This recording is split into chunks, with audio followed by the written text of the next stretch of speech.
I pledge allegiance to the flag of the United States of America and to the republic for which it stands, one nation, under God, indivisible, with liberty and justice for all.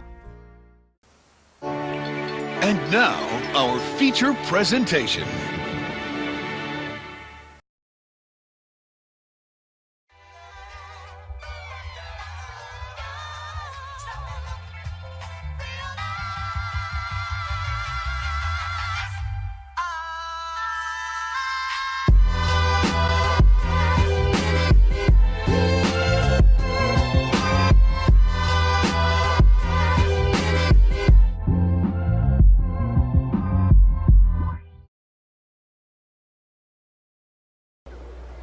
In this difficult day, in this difficult time for the United States, it's perhaps well to ask what kind of a nation we are and what direction we want to move in. We have to make an effort in the United States.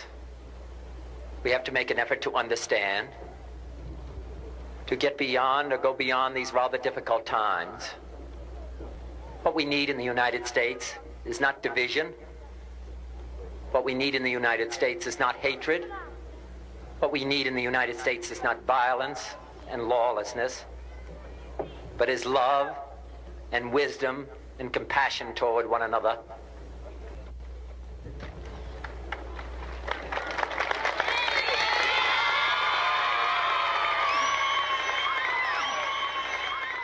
We can do well in this country.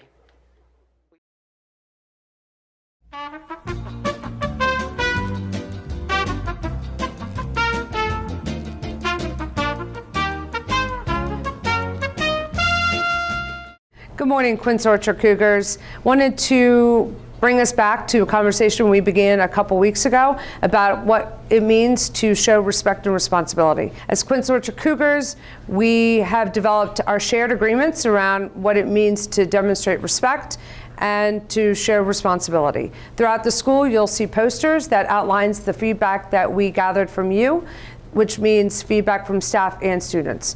We are committed to enhancing our Cougar culture and reminding everybody that we can't hide our Cougar pride. What's up, Cougars? It's Drew Rushline here, and today I feel like making some puns. So what I'm gonna do is I'm gonna drive to IKEA, I'm gonna take a look at some of the names of things they have for sale and see if I can't make a couple puns out of them. Let's do it. If you bought this, you'd be in a lot of trouble. I think I'm gonna save this for later. Finding Nemo. We don't mean to pat ourselves on the back, but we're doing great. My dog looks super tired. I think he needs to nap. Aw, man, these are good. What are you blabbering about? When I play Fortnite, I must land at Tilted Towers. Nowhere else. Wonder if I can find a doormat somewhere in the store. Huh. I think I grew a little bit since I last came here. When I go out in public to film these puns, I really look silly. Ooh, that lamp ought to have a nice price tag. Yeah, I'm really feeling these aprons. I bet a machine like that could make good coffee. Man, this cabinet stinks. I can't stand deodorant. I wonder if my mom would want to buy us a bunch of these chairs. The villain from Lion King is my favorite. Good old Scar. I love Scar. Man, hearing the music in this store makes me want to just sing. If I got one of these, I'd be the best kid on the block. This land is your land. This land is my land. I have neither a motorcycle nor a car. You don't know what color this is? It's gold. I can never work here.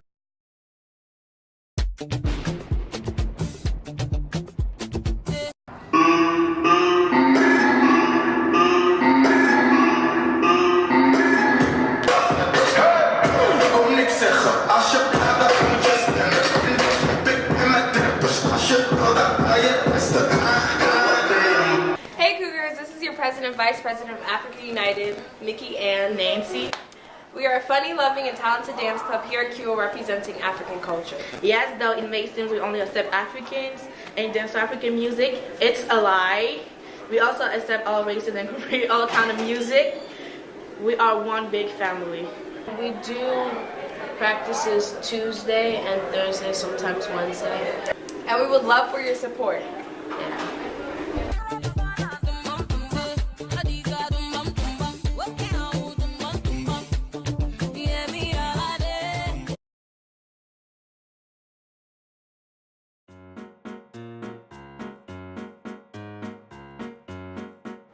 Please let me use my beats and listen to my music, bro. This joint cracks. I'm not gonna let you use your beats and listen to your music because you can't get your stuff right. Hey, Mr. Aurora, can I sleep in yo 6th period? I'm trying to take a nap. Don't let my teacher know, by the way. Thanks. What? You what? I bet I can name every president on dollar bills, like Ben Franklin. That means I know my history well enough not to take the test. Yeah, right. Bruh. I know I turned this in a month late. Can you please grade it so my grade can go higher?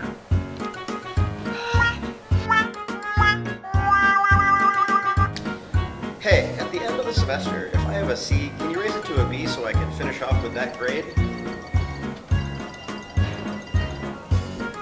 Fatality. Ida B. Wells was a prominent African-American journalist, activist, and researcher who shed light on the cruel conditions and treatment of African-Americans in the late 19th and early 20th century America. She combated sexism, racism, and violence in her field of work, but she did not let that impede her. Ida B. Wells was born in Holly Springs, Mississippi on July 16, 1862. She was born into slavery during the Civil War.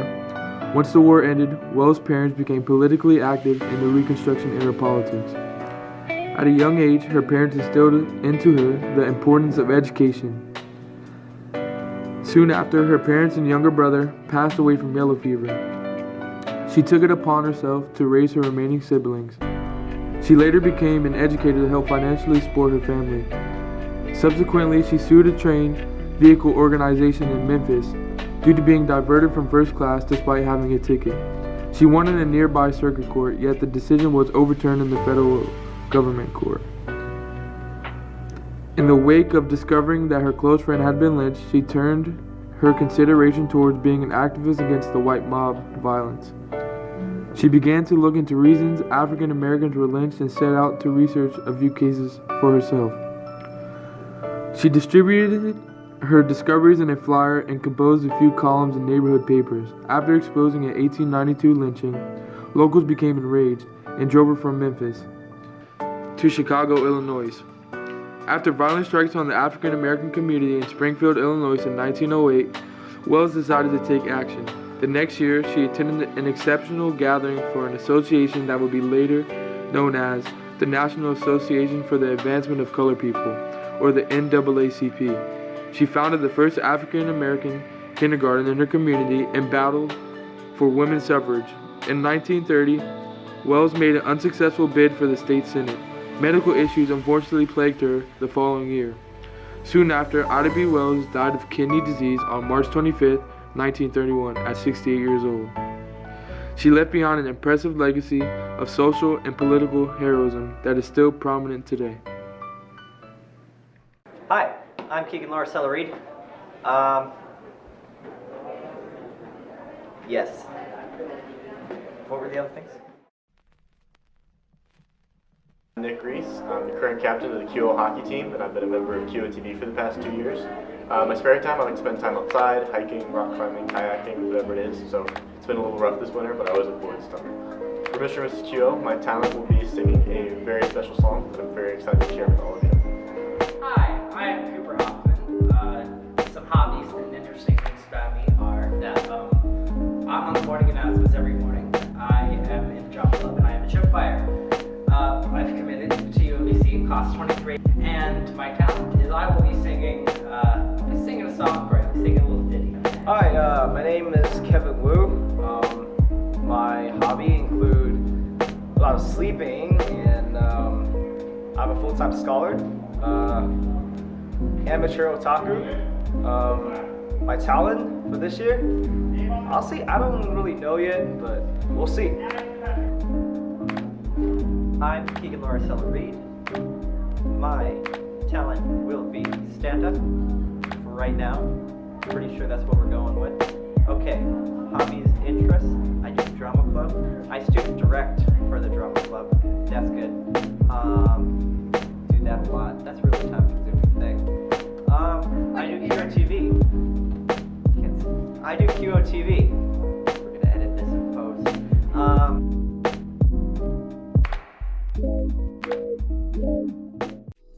What do this music video, this Apple ad, this film, this show, and this Super Bowl ad all have in common? They are all made by this man, Spike Jonze. Born Adam Spiegel, Jonze grew up in Montgomery County and was able to break into the music video scene through a series of complicated connections he had made at a Rockville BMX shop. This led him to California, where Jonze' influential skateboarding film Video Days was eventually found in the hands of the rock band Sonic Youth.